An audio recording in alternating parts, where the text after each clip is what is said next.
மொத்த செலவு பார்க்க போனீங்கன்னா அந்த 100 ரூபா வரவுக்கு மொத்த செலவு பார்த்தீங்கன்னா 145 ரூபாய் மொத்த செலவாகுதுங்க. அதாவது ஒவ்வொரு 100 ரூபாய்க்கும் 45 ரூபா பற்றாக்குறை இருக்குது. இதுல இந்த இதுல கணக்கு பார்த்தீங்கன்னா இதுல நீங்க 64 ரூபா, அதுக்கப்புறம் 23 ரூபாய், இது மொத்தம் 87 ரூபாய் எடுத்து, அது தவிர்த்து மற்ற நலத்திட்டங்கள், அது எந்த திட்டம் இது செலவு நல்லதா சரியில்லைன்னு யாருமே சொல்லலை. எல்லாம் நலத்திட்டங்கள் தான் நாங்கள் சொல்றோம். நலத்திட்டங்கள், மற்ற சப்சிடிஸ், இதெல்லாம் நலத்திட்டங்களுக்கு எல்லாம் சேர்த்து பார்த்தீங்கன்னா ஒரு சப்சிடிஸ், மற்ற ஸ்கீம்ஸ் மற்ற எல்லா ஸ்கீம்ஸ் எல்லாம் கணக்கு எடுத்தாலும் 27 ரூபா செலவாது. அது தவிர்த்து இன்னொரு 18 ரூபாய், சாரி 28 ரூபாய் 40 ரூபாய் செலவாது. அப்போ 127 ரூபாய் எடுத்து இன்னொரு 18 ரூபாய் நம்ம இதுக்கெல்லாம் செலவு பண்றோம். மூலதன செலவுகள், ரோடு போடுறது, பில்டிங் கட்டுறது, இது எல்லாத்துக்கும் இன்னொரு 18 ரூபாய் செலவு பண்றோம். ஆக மொத்தம் 145 ரூபாய். ஸோ ஒரு 100 ரூபாய் வரவுல நமக்கு கட்டாயமா செலவு பண்ணக்கூடிய செலவு பார்க்க போனீங்கன்னா 64 ரூபாவும் 23 ரூபாவும் சேர்த்து 87 ரூபா கட்டாயமா செலவு பண்ணியே ஆகணும். அது நம்ம அதை கையை வைக்க முடியாத நிலைமை இருக்கு. அது எப்படி சரி கட்டுறதுன்னு உடனே கேட்பீங்க. கேட்குங்களா? அது சரி கட்டுறதுக்கு வழி என்னன்னா, நம்பர் 1, வரவை கூட்டணும், அதிகப்படுத்தணும்.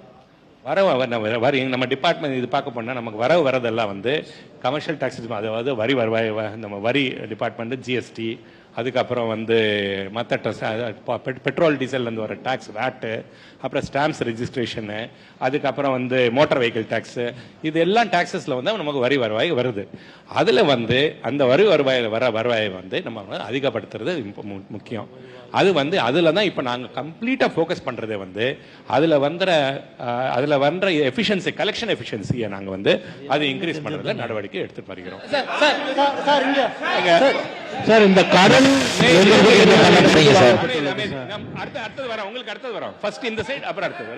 இந்த அரசு வருவாயை பெருக்கிறதுக்கு என்ன பண்ண போகுது சார்? நீங்க சொல்லுங்க, நீங்க சொல்ற. அவர் பேசிட்டோம்.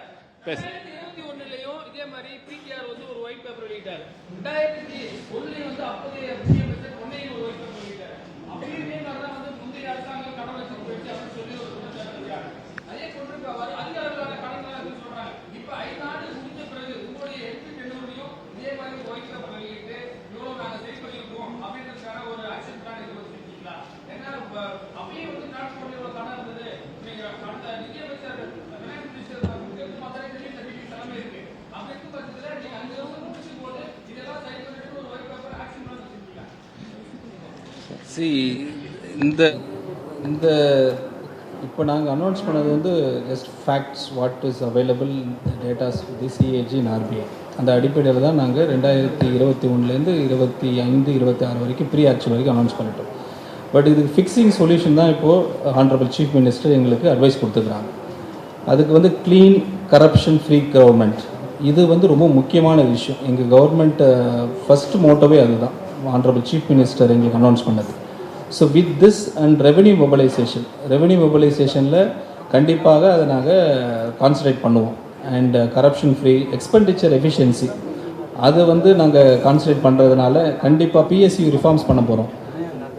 எங்களுக்கு கான்ஃபிடென்ட்டாக இருக்குது because the chief minister always says be confident சொல்லுவாங்க. அதனால் we are very confident this is going to change.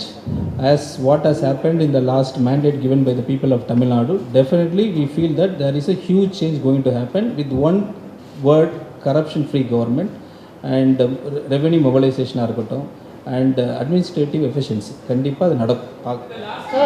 அந்த 10 லட்சம் கோடி எந்தெந்த நிறுவனங்கள்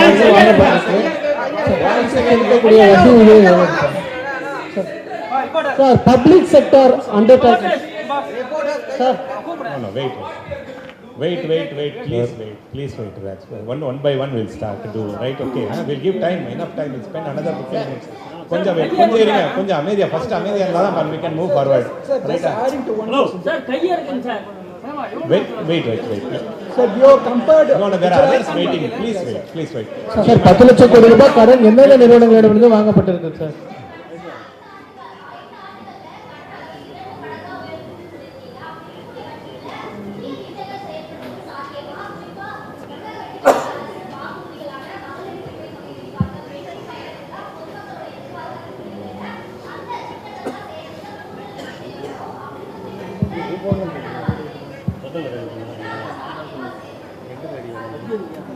ஒரு நியாயமான கேள்வி. தி பொசிஷன் நீங்கள் பார்த்தீங்க, let us explain the position. And ஆரம்பத்தில் let us make it one thing absolutely clear. இந்த exercise is not to pinpoint at any previous position. Let us be very clear about this point. ரைட்டுங்களா? Just position about what is the current position. Okay, இது மட்டும் இல்லை, sir சொன்ன மாதிரி ஏற்கனவே we are referring it to last 10-15 years. அவர் சொன்ன மாதிரி இது வந்து அந்த டைமில் ஒரு ஒயிட் பேப்பர் இருந்தது, அதுக்கப்புறம் white paper. Yes, 2021-22 white paper பண்ண போதும் position what was brought was correct. We are not saying it was a wrong position. அப்பவும் situation was bad. Now the situation is worse. That is the limited point. The position is today, position is worse. And position is worsening. Now we have to correct it. ரைட்டுங்களா? அது correct பண்ணுறதுக்கு வந்து it is not going to be easy. Let us be very clear. அதையும் நம்ம ஸ்பெசிஃபிக்காக sir வந்து point out பண்ணாங்க. It is not going to be easy.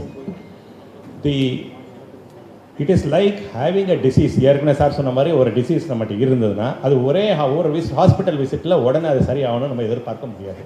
It is going to take time. Revenue நம்ம என்ன பண்ண, ப்ளீஸ் ஆல்சோ நோட் தட் இப்போ last 1 monthல வந்து many schemes have been notified also. Many promises are being notified also. Government cannot, no government, irrespective of which government is there, no government can sit quietly and do nothing. Let's be very clear. Every government has to deliver on its promises. We are committed as from finance department, as finance secretary, my role is to find resources and find ways of meeting the promises made by the government. Irrespective of which government I am the finance secretary, that is our duty to do that. We are working on providing the necessary resources. Let me finish. Right, okay, So that is the direction in which we are moving. It will take time. Please also note that in the idhula namak point out which we pointed out was in the committed mattum illama ஏற்கனவே existing schemes business as usual scenario. அதாவது interim budget னு ஒன்று நம்ம issue already publish பண்ணியிருக்கேன். அதில் வந்து it is a document, it is a budget with assumption of business as usual scenario. அதனால் என்ன அர்த்தம்னா புதிய வரிகள், புதிய ரெவன்யூ கலெக்ஷன் மெக்கானிசம் எதுவும் போடக்கூடாது. உங்களுக்கு தெரியும். அதே போன்று இருக்கிற திட்டங்கள், இருக்கிற டைப் ஆஃப் செலவுகளை அப்படியே தொடர்ந்து கண்டினியூ பண்ணுற அசம்ஷனில் தான் பிஸ்னஸ் ஆஸ் யூஷுவல் சினாரியோலாம் ப்ரிப்பேர் பண்ணுற பட்ஜெட் தான் வந்து இன்டரிம் பட்ஜெட். அந்த இன்டரிம் பட்ஜெட்டில் ஏற்கனவே பற்றாக்குறை 1.2 lakh crores இருந்திருக்கு. அதுக்கு மேலே we have noticed that there are some important elements which have to be added. பார்க்க போனால் 1.56, 1.75 crores just to continue existing schemes. So அதுக்கு வந்து இன்க்ரீஸ் பண்ணுற, அதுக்கு வந்து தி ஃபிஸ்கல் டெபிசிட் வந்து அதை வந்து ஃபண்டிங் பண்ணுறது வந்து கடன்கள் வாங்கி தான் நம்ம பண்ணுறோம். அந்த கடன்கள் வாங்குறது கூட ஸ்டேட் கவர்மெண்ட் வந்து, மாநில அரசு வந்து நினச்சபடி போய் கடன் வந்து வாங்க முடியாது. அதுக்கு வந்து உச்ச வரம்பு வந்து அரசு அமைப்பு சட்டத்துக்கு கீழ் வந்து அதுக்கு ஒரு உச்ச வரம்பு வந்து சென்ட்ரல் யூனியன் கவர்மெண்ட்டை ஒன்றிய அரசு வந்து ஃபிக்ஸ் பண்ணுறதுக்கு அவங்க தான் ஃபிக்ஸ் பண்ணுறாங்க. அதுபடி பார்க்க போனீங்கன்னா அது வந்து 1.14 lakh crores இந்த வருஷத்துக்கு ஃபிக்ஸ் பண்ணியிருக்காங்க. ஸோ அதிலே ஏற்கனவே ஃபிஸ்கல் டெபிசிட் 121லேருந்து 1.14 lakhs அது நாங்கள் ஒயிட் பேப்பரில் தெளிவாக எடுத்து சொல்லியிருக்கோம். அது ஒயிட் பேப்பர் நீங்கள் பார்க்கும்போது பாருங்கள். பட் ஓவரால் உங்கள் டைம் கன்சிடர் பண்ணி இந்த ஃபிகர்ஸ் ஃபுல்லாக நான் சொல்ல முடியாது. அதை நீங்கள் ஒயிட் பேப்பரை படிக்கும்போது உங்களுக்கு தெரியும். But the limited point is that there is still a deficit for existing schemes alone. The only way we can control this that good schemes cannot be closed. That also the government வந்து clearly சொன்னாங்க, there's no good schemes cannot be closed. நம்ம வந்து welfare, we are working on the welfare of the people, ரைட்டுங்களா? We cannot close any good schemes just like that.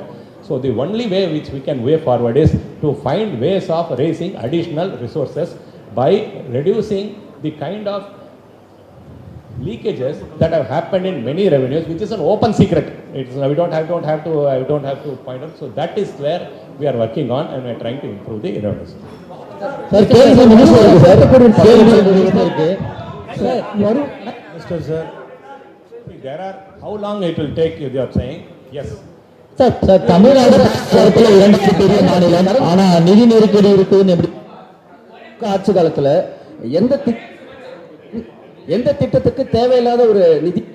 அதுதான் சொல்றேன். எந்த திட்டமோ இப்பதான் நான் உங்கள்கிட்ட சொன்னேன். எந்த திட்டமோ எனி ஸ்கீம் நீங்க பதில் சொல்லுங்க. இல்லை எந்த திட்டத்துக்கு நீங்க என்ன சொல்றீங்க? எந்த திட்டமோ தேவையில்லாம இருக்குது. That is not the point at all. Welfare is Tamil Nadu எல்லா வெல்ஃபேர் ஸ்கீம் இட்ஸ் அவர் நிதி ஏதாவது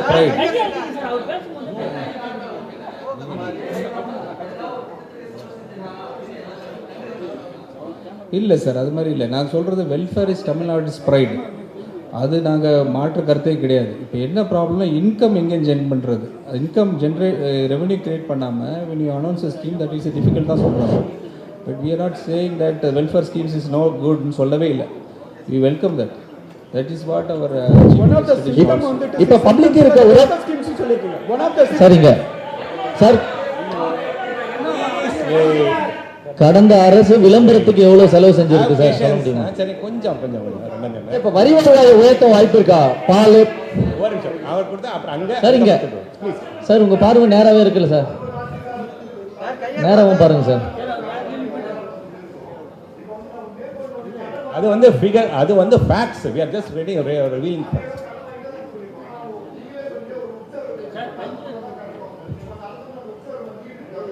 அமெண்ட்மெண்ட் பண்ணிட்டு இருக்காங்க சார். அந்த விஷயம் நீங்க சொல்ற ஆக்ட் படி, அதாவது 2 டைப் ஆஃப் உச்சவரம்பு இருக்குங்க.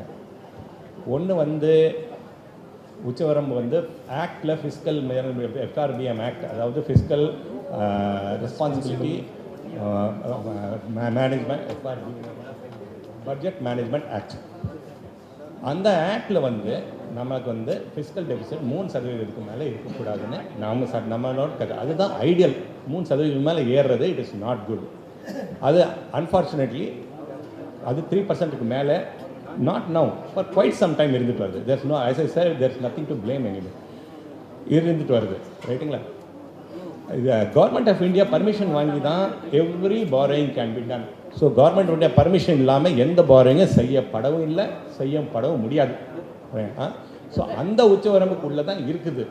No denial about that fact also. But the fact remains that the loan levels are very high for us, and that is all that has been pointed out. It is not to say that it has crossed the lower level beyond what government of India has allowed. Revenue பெருக்கக்கூடிய நிலையில sir revenue sir கடன் எங்க வாங்கி city sir இங்க நேரா straight பாருங்க sir. Revenue collect பண்ணக்கூடிய நிலையில கடந்த சார் இங்க மினிஸ்டர் சார், கடந்த அரசு விளம்பரத்துக்கு எவ்வளவு செலவு செஞ்சிருக்குன்னு ஏதாவது டீடைல் இருக்கு? அதுல ஏதாவது தெளிவு கிடைக்குமா சார்? வில்சன் சார் இங்க last 3 questions is honorable minister asked. வரை இல்லாத அளவுக்கு உச்சத்தில் இருக்குன்னு சொல்லியிருக்கிறீங்க. அந்த வருவாய் பற்றாக்குறைக்கான அந்த காலக்கெடுவை நீக்கிறதுக்கு எந்த ஒரு திருத்தத்தையும் மேற்கொள்ளாமல் 8 வருஷமா தள்ளி போட்டிருக்காங்கன்னு அமைச்சர் பேசும்போது சொன்னார். மீண்டும் சட்டமன்ற கூட்டத்தொடர் கூட போது இந்த முறை அந்த சட்டத்தை தள்ளி போடுறதுக்கு திட்டம் இருக்கா, இல்லை அந்த காலக்கெடுவை நீக்கிறதுக்கான நடவடிக்கைகள் எது எடுக்க போறீங்களா? ஒன்று. ரெண்டாவது, உறுதியளிப்பு ஓய்வூதிய திட்டத்தில் ஒவ்வொரு வருஷமும் 5000 கோடி ரூபாய் அதிகமாக செலவாகும்னு நீங்கள் சொல்லியிருந்தீங்க. ஒவ்வொரு வருஷமும் அது 10% எக்ஸ்ட்ரா ஆகும்னு சொல்லியிருந்தீங்க. புதிய ஆட்சி வந்த பிறகு அந்த திட்டத்தை தொடர்றதா திட்டம் இருக்கா, இல்லை அதுக்கு மாற்று ஏற்பாடுகள் ஏதாவது நடவடிக்கை எடுக்க போறீங்களா? கொஸ்டின் பொறுத்த வரைக்கும் sir, we are very clear that we have just formed the government under the guidance of the Chief Minister, Honorable Chief Minister of Tamil Nadu. So we have analyzed the entire thing what has happened in the past. சொன்ன மாதிரி இது 60 ஆண்டுகள் கடன் சுமைன்றது இந்த முதல் இந்த 5 ஆண்டுகளை வாங்கியிருக்கிறாங்க. we definitely need time. இந்த டைமில் எந்த மாற்றம் கிடையாது. அதில் வந்து கண்டிப்பாக தள்ளி போட்டு தான் ஆகணும். முதல் கொஸ்டின். ரெண்டாவது கொஸ்டின் கேட்டீங்க வந்து தமிழ்நாடு உறுதியளிப்பு ஓய்வூதிய திட்டத்தில் ஒவ்வொரு வருஷமும் 5000 கோடி ரூபாய் அதிகமாகும், அதாவது தமிழ்நாடு அரசு செலவு வந்து 5000 கோடி அதிகமாகுதுன்னு சொன்னீங்க. அதோட அதுவே ஒவ்வொரு வருஷத்துக்கும் 10% எக்ஸ்ட்ரா ஆகும் அப்படின்னு கணிச்சிருக்கிறதையும் சொன்னீங்க. புது கவர்மெண்ட் வந்ததுக்கப்புறமும் அந்த உறுதியளிப்பு ஓய்வூதிய திட்டமே தொடருமா, இல்லை பழைய ஓய்வூதிய திட்டம் கொண்டு வரதுக்கு தேர்தல் வாக்குறுதல் சொன்ன மாதிரி பழைய ஓய்வூதிய திட்டம் கொண்டு வருமா? என்ன நடவடிக்கை எடுக்கிறோம்? Tax we will decide very shortly. அது நான் கண்டிப்பாக அதை சீஃப் மினிஸ்டர் கவனத்துக்கு கொண்டு போவோம். அவரோட படி டிசைட் பண்ணுவோம். பப்ளிக் செக்டர் அண்டர்டேக்கிங்ஸை பொறுத்த வரைக்கும் நம்ம இந்த பப்ளிக் செக்டர் அண்டர்டேக்கிங்ஸில் பொறுத்த வரைக்கும் பப்ளிக் செக்டர் அண்டர்டேக்கிங் மூலம் தான் நம்ம நிறைய வெல்ஃபேர் ஸ்கீம்ஸ் கொண்டு வருவோம். இப்போ 200 யூனிட் வந்து சார் இங்கே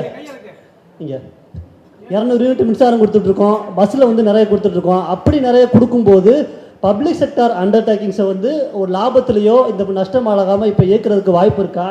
அது ஒன்று சார். ரெண்டாவது கொஸ்டின் வந்து நீங்கள் ஹெல்த் கன்சர்ன் வந்து இப்போ முதியோர்கள் ரொம்ப அதிகமாக இருக்குன்னு சொன்னாங்க. அதே ஒரு சைடில் பார்த்தீங்கன்னா கிளைமேட் சேஞ்சிலையும் வந்து ஒரு நிறைய இம்பேக்ட் ஏற்படுத்திட்டு இருக்கு. இனி வர காலத்தில் நீங்கள் அதில் அதிக அளவு இன்வெஸ்ட்மெண்ட் பண்ண வேண்டி வரும். அந்த இதுக்கு ஏதாவது ஒரு ரோட் மேப் இருக்கா, ஏதாவது பண்ணுங்க. மூணாவது கொஸ்டின் சார், குஜராத்தையும் மகாராஷ்டிரத்தையும் கர்நாடகத்தையும் கம்பேர் பண்ணுறதுக்கு என்ன காரணம்? இது மூணாவது கொஸ்டின். நாலாவது கொஸ்டின், நமக்கு வர வேண்டிய ஜிஎஸ்டியை பொறுத்த வரைக்கும் நமக்கு வந்து ஜிஎஸ்டி ஷேர் வந்து நமக்கு குறைஞ்சிக்கிட்டே இருக்கு. ஜிஎஸ்டி எல்லாமே சென்ட்ரல் கவர்மெண்ட்டுக்கு கொண்டு போயிட்டாங்க. நமக்கு இருக்கிறது நம்ம இருக்கிற இந்த கமர்ஷியல் டேக்ஸ் அது மட்டும்தான் இருக்கு, இது இருக்கு. அப்படி வரும்போது நமக்கு ரெவன்யூ இன்க்ரீஸ் பண்ணுறது. சார் ஒரு கொஸ்டின் தான், 2 கொஸ்டின் தெரியல. பட் இருந்தாலும் உங்களோட இன்ட்ரெஸ்ட்டை நான் பாராட்டுறேன் சார். இது இந்த கொரோனா பீரியடை பேஸ் பண்ணி தான் சார் நாங்கள் எடுத்துருக்கோம். அந்த 2021, 22, 22, 23, 23, 24, 24, 25, 25, 26. ஏன்னா அன்றைக்கி இது வேர்ல்டே ஸ்டில்ல வந்துடுச்சு. So it is better. நாங்கள் எல்லா ஸ்டேட்டும் அப்படி தான் அந்த நிலைமையில் இருந்துச்சு. ஸோ அந்த ரீஸ்டார்ட் பண்ணுறதுக்கு அந்த கரெக்டான அந்த ஃபேக்ட்ஸ் எடுக்கிறதுக்கு எங்களுக்கு அந்த பீரியடு தான், அந்த விண்டோவை தான் நாங்கள் செலக்ட் பண்ணணும். அதுதான் உங்களுக்கு answer. But regarding the PSU அந்த எப்படி நாங்கள் ரிஃபார்ம் பண்ண போகிறோம்னு கேட்குறீங்க. Administrative collapse, what I'm trying to say is man-made disaster தான் இந்த நிலைமைக்கு உள்ள காரணம். ஸோ இந்த அட்மினிஸ்ட்ரேஷன் கொலாப்ஸை வந்து ரிஃபார்மேஷன் ஆஃப் ரெவென்யூ மொபிலைசேஷன் எல்லாம் பண்ணக்கூடிய இடத்துல the chief minister himself, honourable chief minister has directed us. So கண்டிப்பாக அது அட்மினிஸ்ட்ரேட்டிவ் வந்து டுவர்ட்ஸ் த பெஸ்ட்டாக இருக்கும், கரப்ஷன் ஃப்ரீயாக இருக்கும். ஸோ அதனால் definitely we can bring back to the normal position நம்புகிறோம். எந்தெந்த துறையில் சார் ரூபாய் கடன் எங்கெங்க அதிகம் சார்? எந்தெந்த டிபார்ட்மெண்ட்ல வரி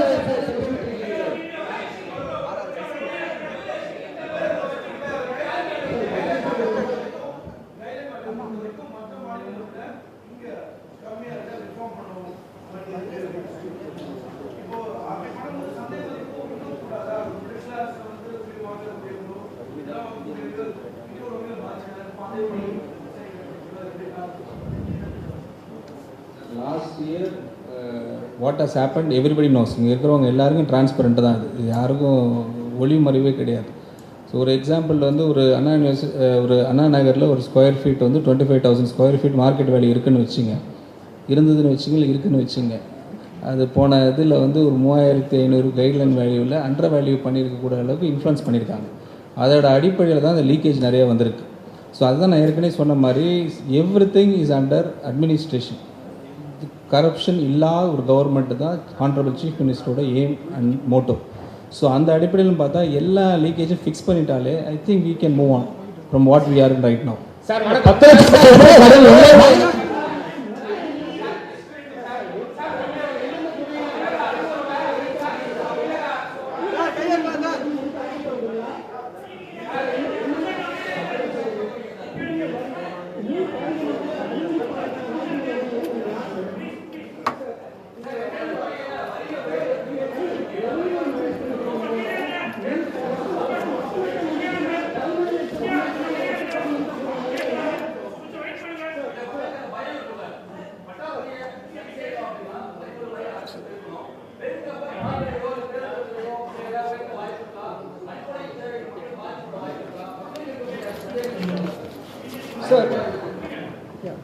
ஆறாவது கொஸ்டின் சார். நிறைய டிஸ்பிளே பண்ணுங்க, நிறைய factors you compare to Gujarat and other states like Karnataka எல்லாமே. when compared to per capita we are in the forefront. We actually per capita is 4.8, Tamil Nadu is per capita. Gujarat what you have posted is 3 point something per capita. And socio-economic இது பார்த்தீங்கன்னா இண்டிகேட்டர்ஸ்னு பார்த்தீங்கன்னா Tamil Nadu is superior than when you compare to other states. Despite all shortcomings, the previous government have done all these things. ஆனால் வந்து as sir said வந்து they also complied with the union government fund வாங்குறதுக்குலாம் எல்லாம் பண்ணி தான் இருக்காங்க.